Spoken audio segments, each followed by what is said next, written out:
দর্শক, আসসালামু আলাইকুম। এন্ডো টিভির স্বাস্থ্য শিক্ষা অনুষ্ঠানে সকলকে স্বাগত জানাই। দাঁতের রোগ থেকে শরীরের অন্য রোগ পর্বে আজকে আমরা যে বিষয়টি নিয়ে আলোচনা করব তা হচ্ছে মুখে দুর্গন্ধ। মুখে দুর্গন্ধের কারণ কি এবং এর থেকে পরিত্রাণের উপায় কি, এই বিষয়গুলো আমরা আলোকপাত করব। মূলত ফুলের গন্ধ মানুষকে মোহিত করে এবং অনুভবে আচ্ছন্ন করে। পক্ষান্তরে ডাস্টবিনের পাশ দিয়ে অথবা ট্যানারির পাশ দিয়ে আমরা দ্রুত হেঁটে চলে যাই, কারণ হচ্ছে দুর্গন্ধ। এই দুর্গন্ধ যদি মুখ থেকে আসে তাহলে তা খুবই বিব্রতকর একটি অবস্থা। শিক্ষাঙ্গনে সহপাঠী অথবা যদি কর্মক্ষেত্রে সহকর্মী মধ্যে থেকে এই অবস্থার সৃষ্টি হয়, তা খুবই বিব্রতকর অবস্থা। ব্যক্তিগত জীবনে এবং পারিবারিক জীবনে এবং দাম্পত্য জীবনেও এর অনেক প্রভাব রয়েছে। ধরুন, আপনি একান্ত ভাবেই একজনের সাথে আলাপ করছেন, এই অবস্থা থেকে যদি মুখ থেকে দুর্গন্ধ বের হয়, তা খুবই একটি বিব্রতকর অবস্থা। এই বিব্রতকর অবস্থার মূলত কারণ কি হতে পারে?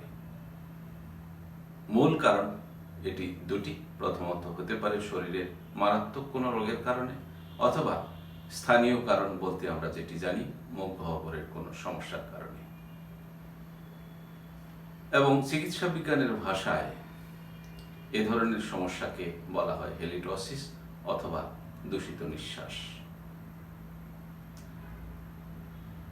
প্রধানত যে স্থানীয় কারণ রয়েছে তা হচ্ছে, যেটি দেখা যায় খাবার খাওয়ার পরে যদি মুখদাঁতের স্বাস্থ্য পরিচর্যা যথাযথভাবে করা না হয়, তাহলে খাবার আটকে যেয়ে সেই খাবারটি পচে গিয়ে মুখে দুর্গন্ধ সৃষ্টি হয়।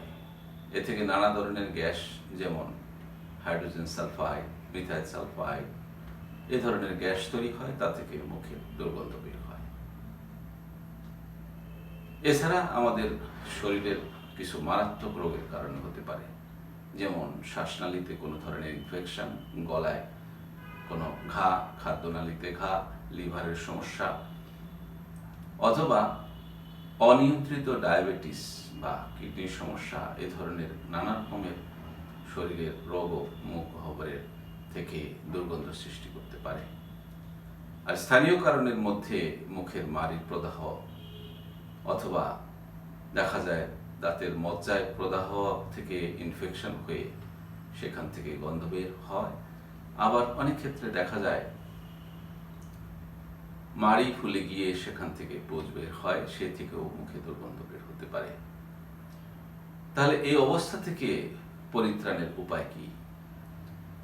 যদি স্থানীয় কারণ হয় তাহলে এর চিকিৎসা গ্রহণ করতে হবে। তা হচ্ছে স্থানীয় কারণের জন্য অবশ্যই ডেন্টাল সার্জনের পরামর্শ গ্রহণ করতে হবে।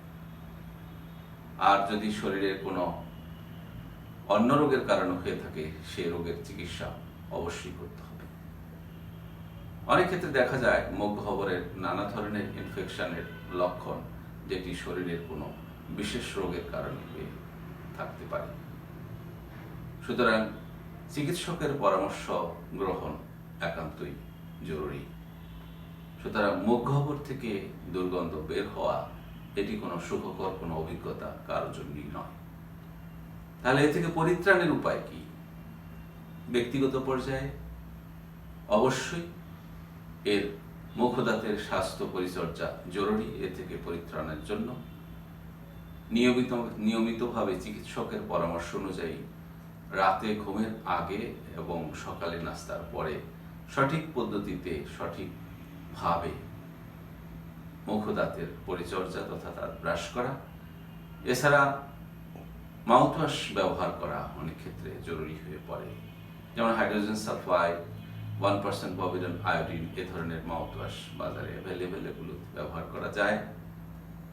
যদি দাঁতের গোড়ায় পাথর অথবা প্ল্যাক জমে থাকে, সেটিকে অবশ্যই চিকিৎসকের পরামর্শ অনুযায়ী স্ক্যালিং এর মাধ্যমে পরিষ্কার করা যায়।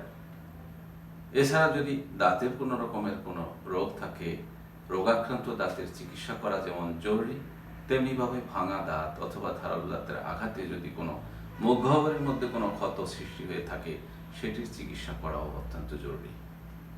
একই সাথে যদি গলায় কোনো ইনফেকশন থাকে, শ্বাসনালীতে যদি কোনো ধরনের দীর্ঘমেয়াদী ইনফেকশন থাকে, অথবা যে কথাগুলো আমরা আলোচনা করলাম একটি, এর মধ্যে কিডনি রোগ, লিভারের রোগ, অথবা সাইনোসাইটিস নামক যে ধরনের রোগ রয়েছে, এর চিকিৎসা করাও অনেক ক্ষেত্রে জরুরি হয়ে পড়ে।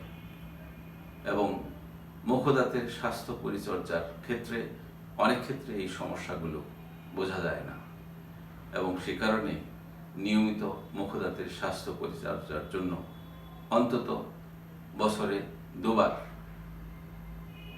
ডেন্টাল সার্জনের পরামর্শ গ্রহণ এবং মুখ গহ্বরের পরীক্ষণ। যদি পরীক্ষায় কোনো ধরনের সমস্যা ধরা পড়ে, তাহলে সেটির যথাযথ বিজ্ঞানসম্মত চিকিৎসা গ্রহণ করাই হবে এ থেকে পরিত্রাণের উপায়। আশা করি এই আলোচনা থেকে আমরা কিছুটা হলেও স্বাস্থ্য সচেতনতা তথ্য পাব, এবং সেটি গ্রহণ করে যে মুখ গহ্বর থেকে দুর্গন্ধ বের হওয়ার যে একটি বিব্রতকর অবস্থা ব্যক্তিগত, পারিবারিক এবং সামাজিক জীবনকে যা নানাভাবে ব্যাহত করতে পারে, সেটি থেকে পরিত্রাণ পাওয়ার সুযোগ রয়েছে। আজকে এ পর্যন্তই।